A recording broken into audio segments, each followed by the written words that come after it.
افغانستان لوگ چاہتے ہیں کہ پاکستان صرف طالبان کو جگہ نہ دے، اور یہ ہم لوگوں کا خواہش ہے، لیکن یہ اگر حکومت قبول کرتا ہے، یا تو انٹیلیجنس قبول نہیں کرتے، یا تو آرمی قبول نہیں کرتے، اسی لیے پرابلم مشکلات بڑھ جاتی ہے۔ اور دیکھ لیتی ہوا ہم کہ یہ رشتہ جو افغانستان اور پاکستان کا تھا، یہ روز بروز خراب ہونے جا رہا ہے، اور یہ ہم نہیں چاہتے۔ ہم چاہتے ہیں کہ پڑوس میں ایک گاونڈ ہے، ایک ہمارا بہن و بھائی ہے، ہمارے کلچر ایک ہے، اور ہم جو کھانا بناتے ہیں پاکستانی مسالہ ڈال کر اس میں ایک خاص ٹیسٹ دیتے ہیں، تو اس لیے ہم چاہتے ہیں کہ ایک برادرہڈ ان سسٹرہڈ میں جیے، ایسے نہیں کہ ایک دوسرے کو بدنام کرے، یہ اچھا نہیں ہے ہمارے لیے۔ میڈیا بہت کچھ کر سکتی ہے۔ دیکھیے ہمارا میڈیا کو اجازت نہیں ہے کہ پاکستان میں اپنی براڈ کاسٹنگ رکھ دے، لیکن پاکستان کا میڈیا کا اجازت ہے افغانستان میں اس کا براڈ کاسٹ کرے۔ تو اسی لیے میں کہتی ہوں کہ میڈیا کو کچھ چانسیں دے، میڈیا میں وہ لوگ آئے، وہ لوگ باتیں کرے جو جانتے ہیں کہ ہمارا کوئی باپ سے دشمنی نہیں تھی،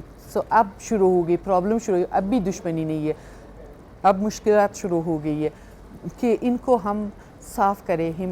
ہم ایک راہ حل بنا دیں اس کے لیے، اور لوگوں سے بات کریں کہ دیکھیں ہم جو ہے افغانستان کا برائی نہیں چاہتے، اور افغانستان بھی نہیں چاہتے، صرف طالبان وہ جو پاکستان میں رہتے اس کو جگہ نہ دیں، یہ خواہش ہے افغان لوگوں کے۔ اور وہ ریفوجی کے ساتھ جو ہوتا ہے کہ ان لوگوں کا پراپرٹی کا مشکل ہے، وہ اگر کچھ سیریسلی پاکستان گورنمنٹ، سرتاج عزیز صاحب نے وعدہ کیا، ان لوگوں کا بہت پراپرٹیاں ہے یہاں پہ،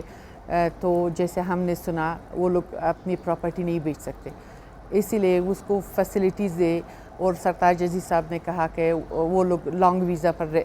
رہ سکتے ہیں پاکستان میں،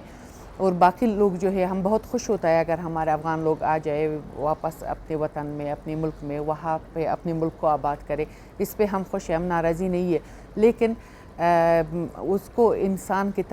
کے ساتھ انسان کی طرح سلوک ہو جائے تو وہ اچھا ہوتا ہے، کیونکہ ہم نہیں چاہتے کہ یہ دوسری جو افغانستان پاکستان کا تھا، جو لوگ 30 سال یا 40 سال یہاں رہتے تھے، اب ایک